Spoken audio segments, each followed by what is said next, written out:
Welcome back, everybody. Daddy Dutch Barbecue. Hey, it's that time of year again. You can see it right there. It's time to talk turkey. I'm not talking about these other three guys. If you know, you know.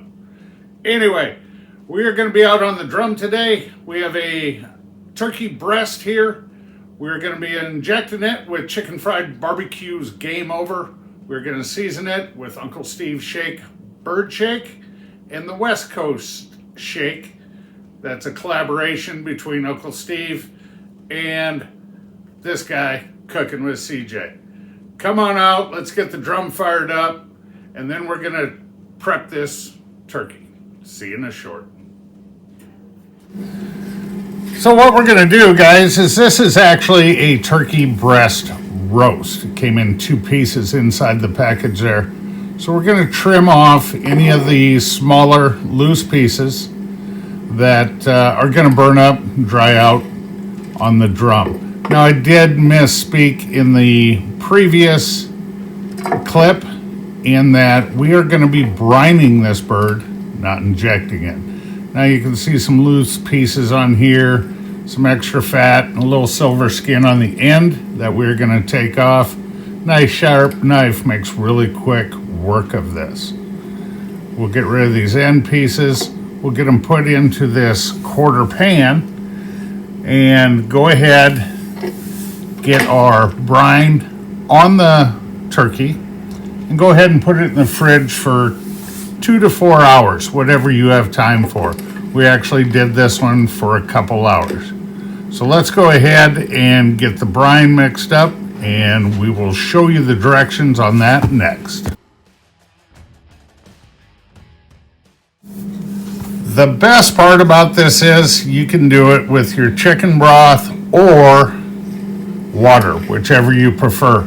So we have everything 32 ounces of water to a half cup for a brine, per the directions of the Grand Champ, Mr. Chicken Fried Barbecue himself. Like I said, 2 to 4 hours in the fridge, submerge it, let it go. You're not going to be disappointed on this, trust me. See you in a few.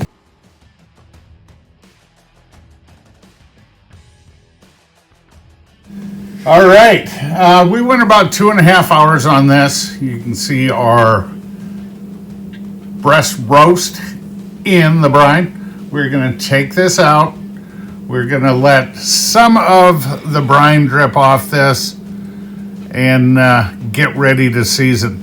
Now what I like to do with the turkey is I will go about a 70-30 ratio from Uncle Steve's competition bird shake to the West Coast shake. I think the West Coast gives it that little punch at the end and you get the really good savory notes from the competition bird shake in a beautiful color too. They pair very well together. I've done this the last 2 competitions I've done. Getting a first place in turkey smoke last year at the Worthington KCBS and a 3rd place this year. So go ahead and apply both rubs and rinse and repeat on the other side. These shakes really, like I said, they pair well together.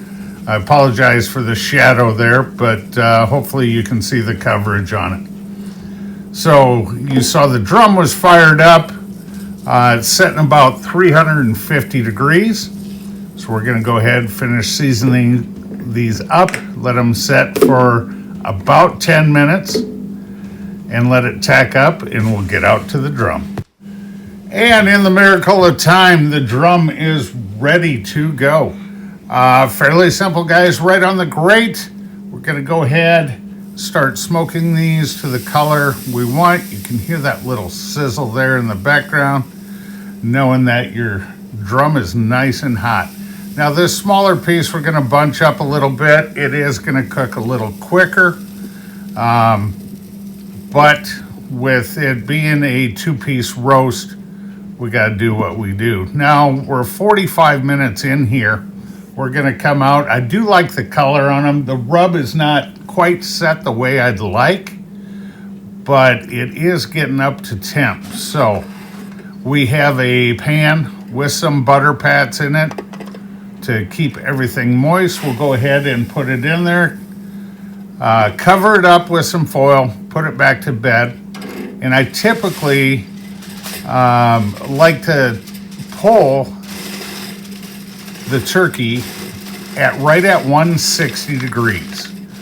The carryover is going to take it up to 165 as it rests in the Cambro or on the cutting board. I did spin it there so that we get the bigger piece of meat over by the vent where it's a little hotter. All right, so we let this set on the cutting board for 30 minutes. Still very nice and warm.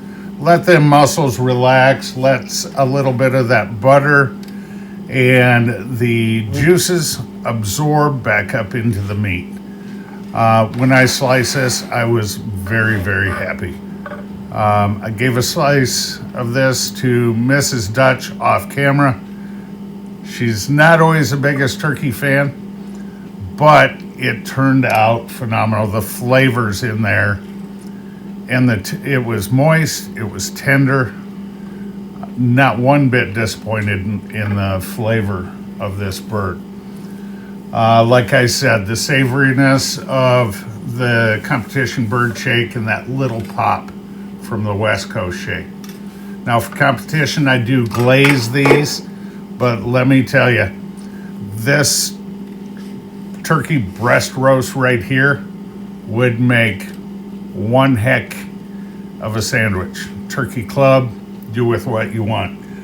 You could also cool this, run it through a meat slicer, shave it nice and thin.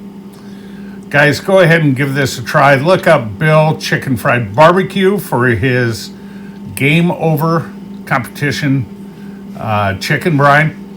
And also look up Uncle Steve Shake. Tell him Dutch sent you. I know that if there's a little room in the box when you order, he might throw you in something extra. So until next time, gang, like I said, give this a try, and we'll see you then.